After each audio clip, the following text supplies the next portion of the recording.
العالمین والعاقبۃ للمتقین والصلاة والسلام علی من لا نبی بعدہ اما بعد اعوذ باللہ من الشیطان الرجیم بسم اللہ الرحمن الرحیم قال اللہ تبارک و تعالی فانکحوا ما طاب لکم من النساء مثنى وثلاث ورباع فإن خفتم ألا تعدلوا فواحدة وقال النبی صلی اللہ علیہ وسلم وعن عبد الله بن مسعود رضی اللہ عنہ قال قال رسول اللہ صلی اللہ علیہ وسلم یا معشر الشباب من استطاع منکم الباءة فلیتزوج فإنه اغض للبصر واحسن للفرج ومن لم يستطع فعليه بالصوم فإنه له وجاء او کما قال علیہ السلام۔ میرے محترم بھائیو، دوستوں اور بزرگوں،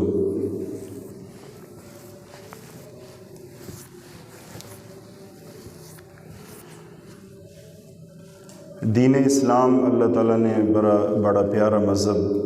بڑا خوبصورت دین ہمیں عطا کیا ہے، اور اللہ اور اس کے رسول کی مان کر جو لوگ چلتے ہیں تو اللہ رب العزت انہیں دنیا میں کامیابیاں، خوشیاں، سکون، اطمینان عطا کرتے ہیں، اور آخرت میں بھی بڑے بڑے وعدے ہیں ان کے ساتھ۔ ایک جو بڑا اہم حکم ہے وہ نکاح کا ہے۔ نکاح کا جو لغوی معنی ہے وہ یہ ہے کہ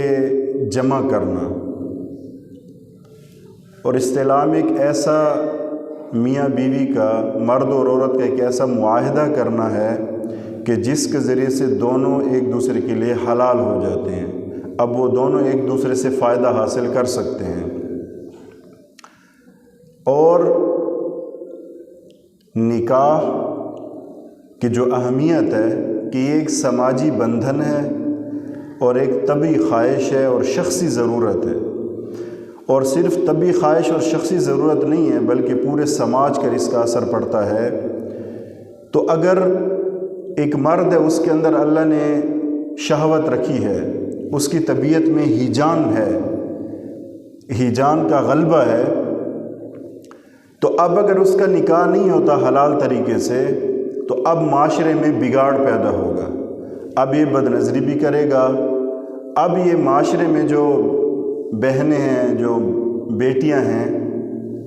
ان کے ساتھ بھی اس کا رویہ ٹھیک نہیں ہوگا، اس کے ذریعے سے فساد پھیلے گا۔ اور اگر وقت پہ اس کا نکاح ہوگا تو پھر معاشرے پہ اس کے اچھے اثرات ہوں گے۔ اس کا یہ ہوتا ہے کہ دیکھیں، آدم علیہ السلام سے لے کر علماء لکھتے ہیں کہ آپ صلی اللہ علیہ وسلم تک جتنی بھی شریعتیں آئی ہیں کوئی نکاح سے خالی نہیں تھی، ہر شریعت میں نکاح تھا۔ اور جو جنت میں جانے والی چیزیں ہیں، جنت میں کیا باقی رہیں گی عبادات میں سے؟ جنت میں جب دخول ہوگا مسلمانوں کا، مومنین کا، تو ہر عبادت ساقط ہو جائے گی۔ نماز ختم، روزہ ختم، حج ختم، عمرہ ختم، زکوٰۃ ختم،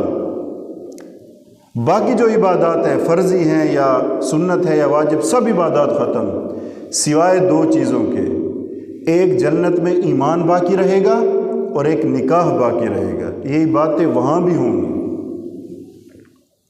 باقی تمام عبادتیں آدم علیہ السلام سے لے کر آپ صلی اللہ علیہ وسلم تک، ایک تو جتنی شریعتیں ہیں ان میں نکاح تھا، اور جو جنت میں باقی رہنے والی باتیں ہیں وہ صرف دو ہیں، باقی سب ختم۔ نمازیں ختم، روزے ختم، صدقات ختم، بھلائی ختم، دوسرے کے ساتھ اچھائی کرنا، اس کی مدد کرنا، یتیم کی مدد کرنا، غریب کی مدد کرنا، مجبور کی مدد کرنا، قیدی کی مدد کرنا، یتیم کے سر پہ ہاتھ پھیرنا، زکوٰۃ دینا، ہر چیز ہے۔ تہجد پڑھنا، قرآن پڑھنا، غرض یہ کہ نفلی عبادات ہوں یا فرضی ہوں، یہ سب کے سب ساقط ہو جائیں گے سوائے دو چیزوں کے۔ ایک نکاح جنت میں باقی رہے گا اور ایک ایمان ہوگا، یہ دو چیزیں جائیں گی۔ بہرحال قرآن پاک کی جو آیت ہے اس کی انشاءاللہ بعد میں تشریح کریں گے۔ فَانْكِحُوا مَا طَابَ لَكُم مِّنَ النِّسَاءِ مَثْنَىٰ وَثُلَاثَ وَرُبَاعَ، جو تمہیں پسند ہو تم نکاح کرو، جو تمہیں عورتیں پسند ہوں، 2 2 3 3 4 4۔ مَا طَابَ لَكُم، طَابَ يَطِيبُ، یہاں پہ حسن بصری اور جبیر رحمۃ اللہ علیہ اور ابن مالک رحمۃ اللہ فرماتے ہیں کہ یہاں سے مراد ما احلہ ہے، کہ جو حلال ہو، ما طاب سے مراد، لیکن کچھ علماء اس کا لغوی معنی لیتے ہیں کہ جو پسندیدہ ہو۔ تو دونوں کو اگر تطبیق کی جائے تو جو رشتے اس کے لیے حلال ہیں اور پسندیدہ بھی ہوں، جو حلال رشتے ہیں نا اس کے لیے، جس سے اس کی شادی ہو سکتی ہے، وہ مطلب بھی آ جائے گا۔ ما طاب لکم، جو پسندیدہ ہو، جو اس کو پسند بھی ہو، تو یہ 2 مطلب آ جائیں گے۔ بہرحال بات چل رہی تھی نکاح کی، اگر نکاح کو نکال دیا جائے تو معاشرے پر کیا اثر پڑے گا؟ ایک سماجی بندھن ہے نا، ماں باپ 2 ستون ہوتے ہیں، ان کے ذریعے سے اولاد ہوتی ہے، معاشرہ بنتا ہے۔ لیکن اگر ایک آدمی ہے، اچھا اس میں پھر درجات ہیں، اس میں درجہ یہ ہے فقہ کے مطابق کہ ایک بندے پہ نکاح فرض کب ہوتا ہے؟ اس پہ فرض اس وقت نکاح ہوتا ہے جب کہ اس کی جو ہیجانی کیفیت ہے وہ انتہا درجے کی ہو اور اسے زنا کا خطرہ پیدا ہو جائے، اور ساتھ ساتھ وہ نان و نفقہ اور مہر بھی دے سکتا ہو، اور یہ کہ اس کی طبیعت کے اندر اتنی سختی نہ ہو کہ وہ جو ہے نا عورت پہ ظلم کرے۔ اب یہ جو چیزیں آ جاتی ہیں نا کہ ہیجان اس حد تک پہنچ گیا کہ زنا کا خطرہ ہے، لیکن شرط یہ ہے کہ ساتھ ساتھ وہ مہر اور خرچہ بھی اٹھا سکتا ہو، اور ایسی سخت طبیعت کا نہ ہو کہ عورت پہ ظلم کرے، تو اس پہ نکاح فرض ہے۔ نکاح اس وقت واجب ہوتا ہے جب ہیجانی کیفیت تو ہے، لیکن اس درجے کے نہیں ہے کہ اسے زنا کا خطرہ ہو، اور خرچہ بھی اٹھا سکتا ہے، مہر بھی دے سکتا ہے، اور ایسی سخت قسم کی طبیعت نہیں ہے کہ عورت پہ ظلم و ستم کے پہاڑ ڈھائے، تو اب اس پر نکاح واجب ہے۔ تیسری سنت ہے سنت مؤکدہ کی، جس میں طبیعت میں اعتدال ہو، لیکن اعتدال اس درجے کی بھی چیز نہ ہو کہ یہ بیوی کے قابل بھی نہ ہو، بلکہ اس کے قابل بھی ہو، نان نفقہ بھی دے سکتا ہو، اور اس کی طبیعت میں سختی اتنی نہ ہو کہ ظلم کر سکے۔ یہ جو تینوں میں جو ظلم کی ایک شرط رکھی گئی ہے نا، پہلا درجہ پھر دہرا دیتا ہوں، جو فرض ہے کہ طبیعت میں شہوت کا غلبہ اتنا ہو، اتنا زیادہ ہو کہ اسے زنا کا خطرہ ہو، تو اب جب اسے زنا کا خطرہ ہے، لیکن اب یہ چونکہ کرنا چاہتا ہے نکاح، ٹھیک ہے، اس کی اپنی طبیعت ایسے بن گئی ہے کہ اسے خطرہ ہے، لیکن مہر اور نان نفقہ بھی دے سکتا ہے، اور اس کے اندر اتنی سختی نہیں ہے طبیعت کے اندر، تو یہ تو واجب صورت ہے، دوسری فرض صورت ہے۔ دوسری جو واجب صورت ہے کہ شہوت اتنی ہے لیکن میلان زنا کی طرف نہیں جاتا، اور خرچہ بھی اٹھا سکتا ہے، مہر بھی دے سکتا ہے، واجب صورت ہے۔ سنت مؤکدہ صورت یہ ہے کہ طبیعت کے اندر اعتدال ہو، لیکن بیوی کے قابل بھی ہو۔ لیکن ان تینوں میں ایک مشترکہ شرط ہے، شرط فقہا نے اس لیے رکھی، کچھ لوگوں کی طبیعت میں انتہا درجے کی سختی ہوتی ہے، انتہائی طبیعت کے اندر شدت ہوتی ہے، جو ہی شادی ہوتی ہے یعنی مہر بھی دے سکتا ہے، خرچہ بھی اٹھا سکتا ہے، لیکن طبیعت کے اندر شدت اتنی زیادہ ہے کہ یہ بیوی پر ظلم در ظلم کرے گا، انتہا درجے کا اسے اپنے اوپر یقین ہے، ظن کے بنیاد پہ نہیں، یقین ہے، تو علماء فرماتے ہیں اگر جو بندہ اس طرح ہے تو وہ بہتر ہے کہ نکاح نہ کرے۔ کسی کی بیٹی کو تختہ مشق بنانا، اس پہ ظلم و ستم کے پہاڑ ڈھانا، اگر اس کی طبیعت میں یہ برداشت نہیں ہے تو شادی نہ کرے۔ اچھا، حدیث کے جو الفاظ ہیں، آپ نے فرمایا یا معاشر الشباب، اے نوجوانوں کی جماعت، من استطاع منکم الباءۃ، کہ تم میں سے اگر کسی کے اندر طاقت ہو کہ وہ مہر اور نان نفقے خرچہ اس کے پاس ہے، فلیتزوج، تو چاہیے کہ وہ نکاح کرے۔ کیوں کرے؟ کس وجہ سے نکاح کرے؟ فَإِنَّهُ أَغَضُّ لِلْبَصَرِ، کیونکہ آنکھوں کے لیے آنکھوں کے جھکانے کا سبب ہے۔ وَأَحْسَنُ لِلْفَرْجِ، شرمگاہ کی حفاظت کے لیے ہے یہ۔ وَمَن لَّمْ يَسْتَطِعْ، اگر کسی کے اندر اتنی طاقت نہیں ہے کہ وہ مہر اور خرچہ نہیں اٹھا سکتا، اتنی طاقت نہیں ہے، فَعَلَيْهِ بِالصَّوْمِ، تو اس پر روزے ہیں، وہ لگاتار روزے رکھے۔ فَإِنَّهُ لَهُ وِجَاء، بخاری مسلم کی روایت ہے، کیونکہ پھر روزوں کے ذریعے سے اس کی طبیعت اعتدال پہ رہے گی، ٹھنڈی رہے گی۔ تو دو فائدے ہیں نکاح کے، آنکھوں کی حفاظت ہوگی، نگاہ جھکی ہوگی۔ نکاح سے پہلے صورتحال یہ ہوتی ہے کہ انسان سوچتا ہے،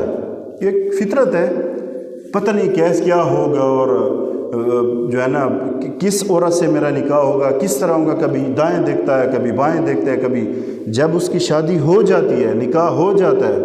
تو اس کا یہ سب سے پہلا جو فائدہ ہوتا ہے، جو اس کی برکت ہے، کہ اس کی نگاہ جھک جاتی ہے۔ کیوں؟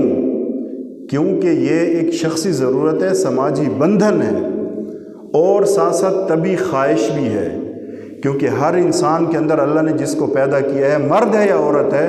ان کے اندر یہ مادہ اللہ نے رکھا ہے شہوت کا۔ تو اب اس کو پورا کیسے کرنا ہے، اس کے اللہ نے احکام بتائیں کہ نکاح کرو۔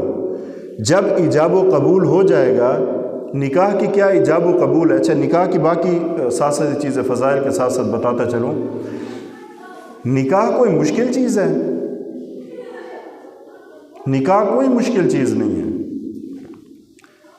دو اس میں واجب چیزیں ہیں، ایجاب و قبول اور مہر، اور 3 سنتیں اس کے اندر، ولیمہ ہے، اور چھوارے پھینکنا، اور مسنون خطبہ پڑھنا، یہ 3 سنتیں ہیں۔ 2، عورت یہ ہے کہ میں نے اپنا نکاح آپ سے کیا، ٹھیک ہے، اور مرد کہے کہ میں نے قبول کیا، یا عورت کا کوئی وکیل ہے کہ وہ فلاں فلاں نام لے کر کہے کہ میں نے اس کا نکاح آپ کے ساتھ کیا، اس نے کہا میں نے قبول، یہ ایجاب و قبول ہے۔ ایک یہ ضروری چیز ہے، اور دوسری چیز جو ضروری ہے وہ مہر ہے۔ یہ 2 ضروری چیزیں ہیں، باقی سنت ہے 3 اعمال۔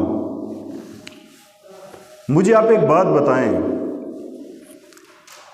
نکاح جیسی پاکیزہ چیز، دیکھیں ایک بات میں واضح کرتا چلوں، یہ دنیا ہے، یہاں کوئی جنت تو بن نہیں سکتی کہ کوئی کہے کہ شادی کے بعد پھر اس کے لیے جنت۔ چیزیں آتی ہیں، بچوں کی چیزیں آتی ہیں، ان کی طرف سے آزمائشیں، وہ ایک الگ ایک ٹاپک ہے بہرحال۔ لیکن جو اللہ کے رسول نے ایک چیز بتائی ہے نا، یا معاشر الشباب، اے نوجوانوں، اگر تمہارے اندر طاقت ہے، من استطاع منکم الباء، کہ تم خرچہ اٹھا سکتے ہو، مہر دے سکتے ہو، فلیتزوج، امر کا صیغہ ہے کہ چاہیے یہ کہ تم پھر نکاح کرو۔ وجہ یہ ہوگی کہ تمہاری نکاح جھکی ہوگی، وَأَحْسَنُ لِلْفَرْجِ، اور تمہاری شرمگاہ محفوظ ہوگی۔ جب تک انسان کے اندر، چونکہ اللہ نے دونوں چیزیں عورت کے ہیں، مرد کے اندر بھی ہے، اگر ان کا آپ لیٹ کریں گے، کوئی اگر شرعی مجبوری نہ ہو، مجبوریاں ہوتی ہیں، اگر آپ دیر کریں گے جان بوجھ کر، جو والدین ہیں، تو پھر کیا ہوگا، ان کے اندر ایک چیز ہے بہرحال اللہ نے رکھی ہے، تو اب معاشرے میں بگاڑ ایسے پیدا ہوگا کہ جس مرد کی شادی رسومات کی وجہ سے دیر ہو رہی ہے، اس میں یا رسومات ہیں یا رواجات ہیں، ان کی وجہ سے دیر ہو رہی ہے۔ میں نے پہلے آپ کو ایک چیز بتائی، ایجاب و قبول ہے، مہر ہے، 3 سنتیں ہیں، اس میں بھی اچھا سنتوں میں کیا ہے، اگر کوئی ولیمہ نہیں کر سکتا نہ کرے، کوئی بات نہیں۔ جتنی آپ صلی اللہ علیہ وسلم سے جو ثابت ہے، مختلف، جب تھا تو ولیمہ اچھا کیا، نہیں تھا تو سب کو کہا کہ اپنے گھر سے لاؤ اور مسجد میں بیٹھ کے ولیمہ ہوا، کوئی ضروری نہیں ہے۔ ہاں، جس کو اللہ نے دیا ہے، پھر آپ صلی اللہ علیہ وسلم نے بکریاں بھی کاٹی ہیں، اچھا ولیمہ کیا ہے۔ جس کو اللہ نے استعداد دی ہے تو خوب اچھا ولیمہ کرے، نہیں دی تو ان کے میں بڑا ولیمہ کروں گا، میری شادی تقریباً 5-6 دن تک چلنی چاہیے، اس میں مختلف رسمیں ہوں، اپٹن ہو، مہندی ہو، ایک دن یہ ہو، اور زرد اور نیلے پیلے گلے میں رومال ڈالے ہوں، تو 6 دن میں نے یہ شادی کرنی ہے، تو اس کے لیے مجھے بجٹ بنانا چاہیے۔ اب اس کی بیٹی کی عمر زیادہ ہو رہی ہے، بیٹے کی عمر زیادہ ہو رہی ہے، یہ بجٹ بنانے پہ لگا ہوا ہے، یہ محنت کرنے پہ لگا ہوا ہے کہ میں نے ولیمہ اس قدر عالیشان کرنا ہے، اور میں نے 6 دن شادی کرنی ہے، میں نے 5 دن شادی کرنی ہے، اس کے لیے لہٰذا مجھے وہ پیسہ چاہیے، پیسے کے لیے مجھے محنت چاہیے، اب اس کے لیے وقت لگے گا، اب ان کی عمریں گزر رہی ہیں۔ تو بھئی کیوں یہ ضروری ہے؟ میں یہ پوچھنا ہے، ہر مسلمان سے ایک سوال ہے میرا، تمام بھائیوں سے، اب اپنے بزرگوں سے یہ سوال ہے کہ یہ کیوں سوچتے ہیں ایسا؟ اسی چکر میں، اور ایک سب سے جو بڑی مصیبت ہے وہ جہیز کی ہے، پہلے سے لسٹیں بھیج دی جاتی ہیں، میرے یہ بھی ہو، گاڑی بھی ہو، موٹر سائیکل، یہ ساری فضول چیزیں ہیں۔ اگر ہم یہ چیزیں نکال لیں، سادگی سے نکاح کو رواج دیں تو زنا ختم ہو جائے گا۔ جتنا شادی کو ہم مشکل بناتے جائیں گے، جتنا اس کو مصیبت میں ڈالتے جائیں گے، نکاح کو ایک انوکھی چیز بناتے جائیں گے، تو اتنا زنا سستا ہوتا جائے گا۔ آج اپنی آنکھوں سے آپ جتنے مسجد میں بیٹھے ہوئے ہیں سب بتائیں ایسا ہو رہا ہے کہ نہیں؟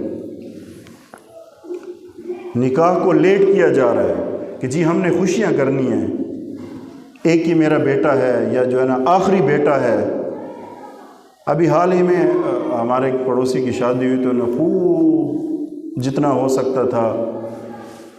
گانے بجانے، موسیقیاں، سب کچھ کیا انہوں نے۔ جب تھوڑے سمجھانے کی جب مجھے موقع ملا تو یہ کہا گیا کہ ہمارا آخری بیٹا ہے، آخری خوشی ہے ہماری، اس لیے ہم کر رہے ہیں۔ اور پریشان بھی حد درجے کے تھے، کیونکہ قریب ہے نا، حالات پتہ چلتے رہتے ہیں، یہ خرچہ وہ، حد درجے پریشان، دن رات ٹینشن میں۔ لیکن چونکہ آخری بیٹا ہے اور ہم نے یہ ہلے گلے سارے کرنے ہیں، تو اس لیے جناب وہ پریشانی بھی اٹھائیں گے اور راتوں کو نیند بھی اڑ جائے گی اور آنکھیں بھی سوجی ہوئی ہوں گی، لیکن یہ چیزیں کرنی ہیں۔ گانے والے کو 1 گھنٹے کا 1,00,000 روپیہ، 2 گھنٹے کا 2 لاکھ۔ یہاں سے ایک چھوٹی سی اور بات بھی معذرت کے ساتھ، امام مسجد کے لیے ہم تنگ ہو جاتے ہیں جب وہ نکاح پڑھاتا ہے یا نمازیں پڑھاتا ہے، 5 وقت کی پابندی سے نمازیں پڑھاتا ہے، تو وہاں بحثیں کی جاتی ہیں،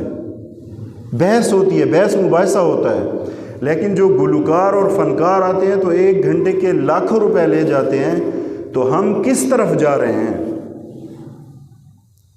ایز اے مسلمان کیا کر رہے ہیں؟ ان کی تو حوصلہ شکنی کرنی چاہیے تھی۔ مصلی رسول پہ جو آپ کو 5 نمازیں پڑھا رہے ہیں، ان کی حوصلہ افزائی کرنی چاہیے تھی، لیکن وہاں ہم پتہ نہیں ہمیں کیا ہو جاتا ہے۔ اگر امام سے بیچارہ مطالبہ کرتے تو کہتے دنیا دار بندہ ہے، لالچی ہے۔ حال والا اگر ہزاروں لاکھوں روپے لیتا ہے شادی کے تو ہم کہتے ہیں نہیں وہ ٹھیک ہے، یہ تو ضرورت ہے نا، حال میں سہولت ہوتی ہے۔ یہ ہم نے حال رکھا ہوا ہے علماء کے ساتھ اور اماموں کے ساتھ، تو ایسا نہیں کرنا چاہیے۔ جب اپنی خوشی میں یہ جائز ناجائز کو نہ دیکھا، لاکھوں روپے اڑا دیے، تو کم از کم ان کی بھی تو خدمت کرنی چاہیے نا۔ بہرحال میں اپنے موضوع پہ واپس آتا ہوں۔ ایک دوسری حدیث ہے، عن عبداللہ بن عمر رضی اللہ عنہ قال قال رسول اللہ صلی اللہ علیہ وسلم الدنیا کلہ متاع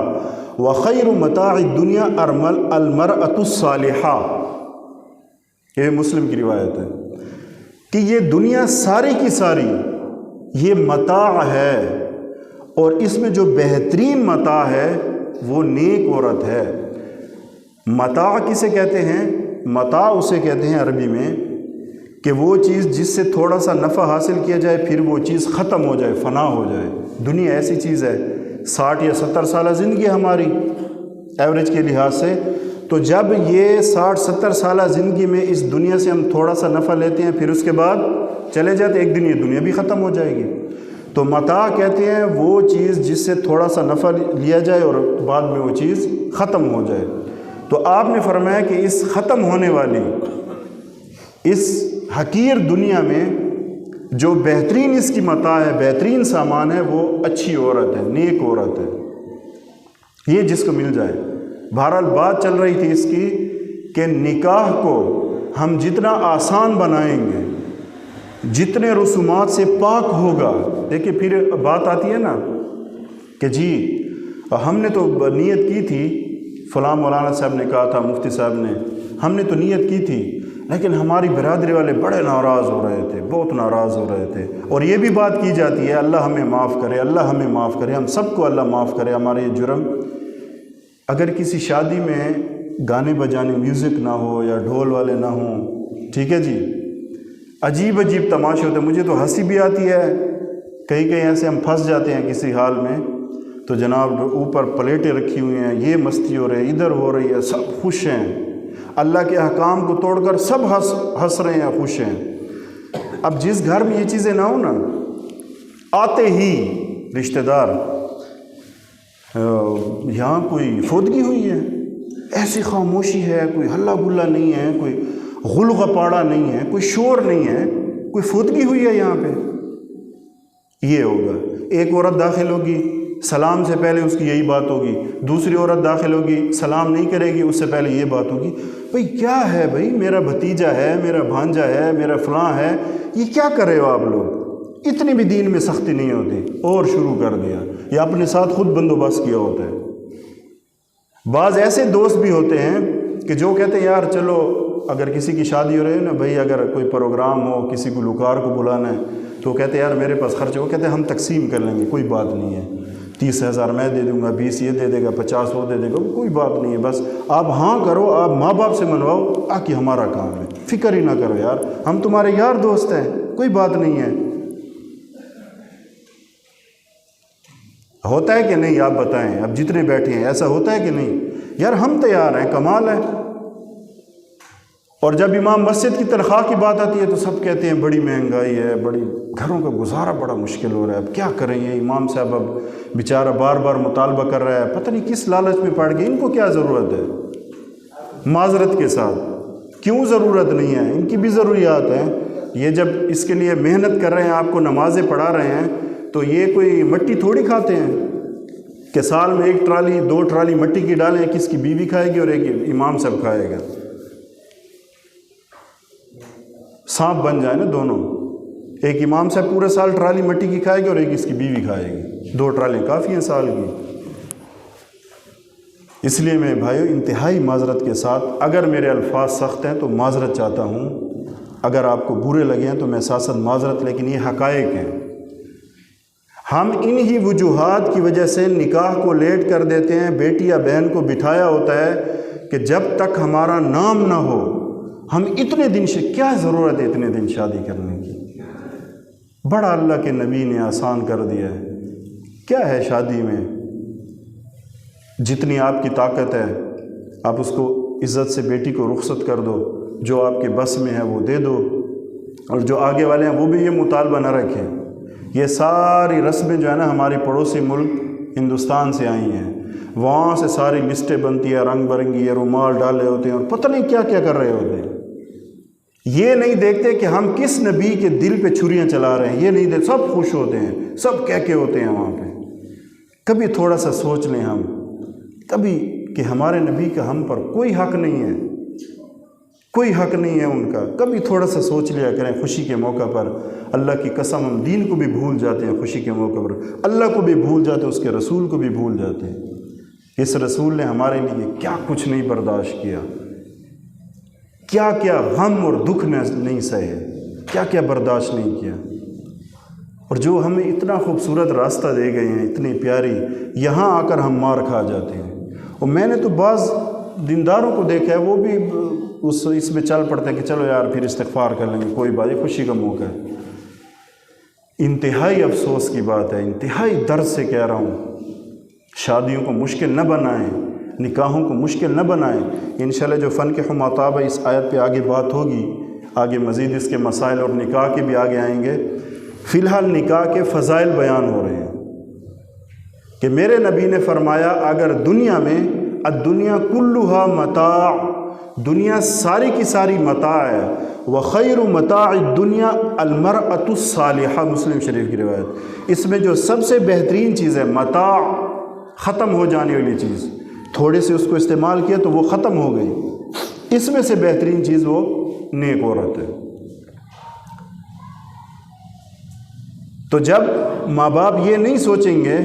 کہ اولاد کا اچھا ایک تو ہے نا کسی کی مجبوری ہے وہ الگ ہے، وہ استثناء ہے، لیکن کوئی کر سکتا ہے، صاحب حیثیت ہے اور اس کو ٹال رہا ہے، وہ شادی کو، بیٹا ہے یا بیٹی ہے، اس کو آگے ٹال رہا ہے، مزید لیٹ کر رہا ہے، تو اس سے بھی خرابیاں پیدا ہوں گی، معاشرے میں بگاڑ آئے گا، کیونکہ بہرحال یہ چیز اللہ نے مرد عورتوں دونوں میں رکھی ہے، اور اللہ نے اس کی جگہ جو بتائی ہے وہ حلال طریقے سے نکاح ہے، نکاح کے ذریعے سے وہ دونوں حلال ہو جاتی، اب وہ جو ہے نا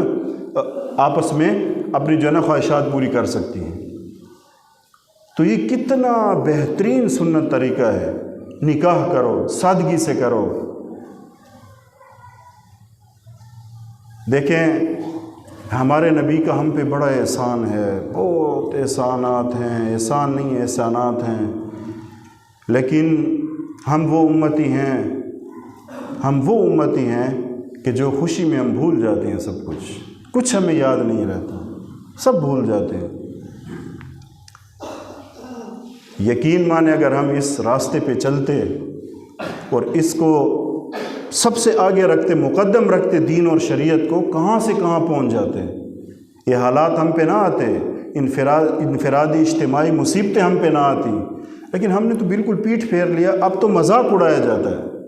ابھی دیکھیں نا میں نے جو آپ کو بات بتائی ہے، جو عورت داخل ہوتی ہے، اگر کسی گھر میں میوزک نہ چل رہا ہو، ڈھول نہ ہو، کہتے ہیں یار یہاں کوئی فوتگی ہوئی ہے، یہ کیا خاموشی ہے یار، شادی پتہ ہی نہیں چل رہا خوشی ہے۔ یار خوشی ویسے بھی ہو سکتی ہے، کوئی مسئلہ نہیں ہے، چلو ہلکی جو اجازت ہے وہ دف کی اجازت ہے، اس کے ذریعے سے بھی ہو سکتی ہے، ویسے بھی ہو سکتی ہے۔ ان 2-3 دنوں میں یا 2 دنوں میں یا 3 دنوں میں اللہ رسول کو خوش کر دیتے، کتنی اچھی بات تھی۔ اللہ نے آج آپ کو یہ موقع، یہ توفیق دی ہے، حالات ایسے پیدا کیے ہیں کہ آپ اتنے بڑے فرض سے سبکوش ہو رہے ہو، تو اگر اس چیز کو دیکھ لیتے کہ ہم اللہ اور اس کے رسول کو راضی کر لیں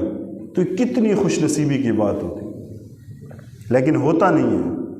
رسومات اتنے ہوتے ہیں کہ ان کی وجہ سے شادیاں لیٹ کی جاتی ہیں، ہم نے اتنے دن شادی کرنی ہے، یہ فنکشن کرنا ہے، اتنے فنکشنز کرنے ہیں، اور یہ کرنا ہے، اس لیے لہٰذا ہمیں تو اتنا پیسہ ضروری ہے۔ جب اتنا پیسہ ہمارے پاس آئے گا تو پھر ہم شادی کریں گے۔ اب وہ بیٹی کی عمر بھی جا رہی ہے اور بیٹی کی عمر بھی جا رہی ہے، اس لیے اعتدال، جب جتنا ہم دین پر، شریعت پر عمل کریں گے اتنی اللہ ہمارے لیے آسانیاں پیدا کرتا جائے گا، اور جتنا اس سے منہ موڑیں گے، دوسرے راستوں پہ چلیں گے اور اپنے دل کو جھوٹی تسلیاں دیں گے، اپنے ضمیر کو سلائیں گے، ضمیر پھر کہے گا، ضمیر کو پھر تھپکیاں دے کے اس کو جھوٹی تسلیاں کہ نہیں کچھ نہیں ہوتا، 2-3 دن ہے، پھر ہم چلو بعد میں استغفار کر لیں گے، توبہ، کچھ نہیں ہوتا۔ اگر ہر مسلمان یہ سوچے گا تو کیا ہوگا؟ تمام کی شادیوں پہ یہی ہوگا نا، کہتے ہیں کوئی شغل ہی نہیں لگا، مزہ نہیں آیا فلاں کی شادی پہ، تبصرے میں نے سنے ہوئے ہیں، کہتے یار اس کی بھی کوئی شادی تھی، 1 دن کی شادی تھی یا پتہ نہیں 1.5 دن کی، کیا شادی تھی، آئے نکاح ہوا، اس کو لائے، اگلے دن ولیمہ ہوا، کچھ مزہ ہی نہیں آیا۔ مزے اللہ نے ہمارے لیے جنت میں رکھے ہیں، سب چیزیں حلال ہوں گی، جو ہمارا دل چاہے گا، پاکیزہ شراب، وہاں کے غلمان، وہاں کی، لیکن یہاں جو تھوڑا گزارا کرے گا، ان چیزوں سے بچے گا، تو اس کے لیے چیزیں ہیں۔ تو اس لیے میں پھر یہی بات کہتا ہوں کہ اللہ کے نبی کے جو ارشادات ہیں، نکاح کی جو اہمیت ہے، فَإِنَّهُ أَغَضُّ لِلْبَصَرِ وَأَحْسَنُ لِلْفَرْجِ، یہ انسان کو اعتدال پہ لاتی ہے، آنکھیں جھک جاتی ہیں اور شرمگاہ کی حفاظت ہو جاتی ہے، اور جب تک یہ نکاح نہیں ہوا ہوتا تو نوجوانوں کے لیے بہت بڑا خطرہ ہے، کسی طرف بھی، کسی غلط طرف بھی یہ جا سکتے ہیں۔ ہاں وہ میں نے شرطیں بتا دی کہ اس کے پاس مہر بھی ہو، خرچہ بھی ہو، اور جو ہے ساتھ وہ 3 میں نے درجے بتا دیے۔ اللہ تعالیٰ ہم سب کو عمل کرنے کی توفیق عطا فرمائے۔ انشاءاللہ باقی اگلا جمعہ